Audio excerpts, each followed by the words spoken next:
কোন সাহসে আপনি আমার গায়ে হাত দেন? অনেক বড় মাস্তান আপনি। সবাই আপনাকে ভয় পেতে পারে, আমি কিন্তু আপনাকে ভয় পাই না।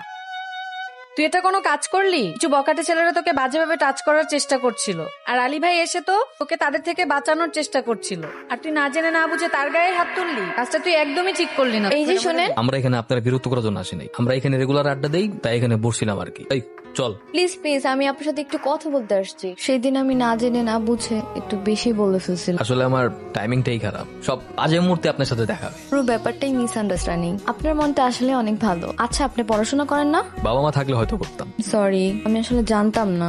আপনার পরিবারে কেউ নেই? আমার কোনো পরিবার নেই। আমি আসি তাহলে। শোনেন, এসব মারামারি বন্ধ করে দেন। আপনার কান্নাকাটি করে মানুষ চলে আসছে। আজকেই তুমি আমার বাবার সাথে যেয়ে দেখা করবা। তোমার বাবার সাথে আমি দেখা করবো? আমি এসব পারবো না। আমি আজকের দিনটার জন্য আমার কথা শুনো। বাবা, তুমি কিন্তু আলীকে অপমান করছো। মানুষের মান থাকলে না অপমান হয়? এখনো নির্লজ্জের মতো দাঁড়িয়ে আছে। আলী, দাঁড়াও, একটু বোঝার চেষ্টা করো। আমি আগেই বলছিলাম কোনো কিছু হবে না। না হলে বাড়ি ছেড়ে দিব। বাড়ি ছেড়ে দেবে মানে কি বলতো তুই সব? তুমি একটা ভালো চাকরি বা ব্যবসার ব্যবস্থা করো। আমার একটা ব্যবসার ব্যবস্থা করে দাও। তোমার তো অনেক জায়গায় হাত আছে, কাউকে একটা চাকরি ম্যানেজ করে দাও। হঠাৎ আজকে চাকরির কথা?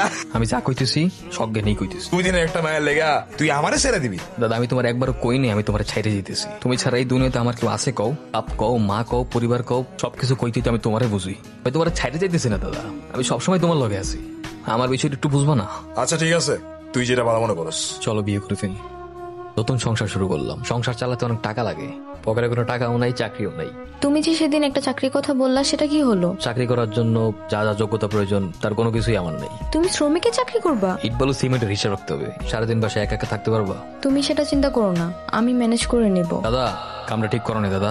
আলির তুমি খুব ভালো মতোই চেনো। তোমার লোক খালি বাইচা আছে কারণ আমি নুসরাতের ওয়াদা করছিলাম আমি এই কামার করবো না। কামটা তুই করছস? আমি সত্যি কিছু জানতাম না।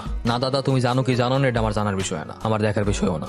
আজকার পরতে তোমার লোক যদি আমি বা নুসরাতের আশেপাশে কাউরে দেখছি, কেউ আর বাচ্চা ফিরবো না। তুই তো দাদারে চিনস না?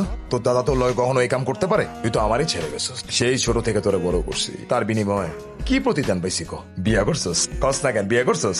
হ্যাঁ করছি। এত বড় একটা কাজ করে ফেললি, দাদার একবার জানানোর প্রয়োজন মনে করলি না? এই বিয়ে আমি মানি না। এই বিয়ে হবে ধুমধাম করে, বড় করে, একদম সুন্দর ভাবে আয়োজন করে। তোর দাদার একটা সুযোগ দিবি না? চলো আমার সাথে। আরে আরে আরে কি করতেছস? মানে বুঝলাম না, ওরা ধরছস কেন? কই পাইছেন? আমার কাছে এভিডেন্স আছে, প্লাস অ্যারেস্ট ওয়ারেন্টও আছে। দাদা ওরে থানায় নিয়ে যেতে দাদা, হবে। নিশ্চয়ই কোনো ষড়যন্ত্র হইতেছে দাদা। আমার আজকে বিয়ে, আমি না চল, তারপরে প্রমাণটা ভুল বুঝো না দাদা।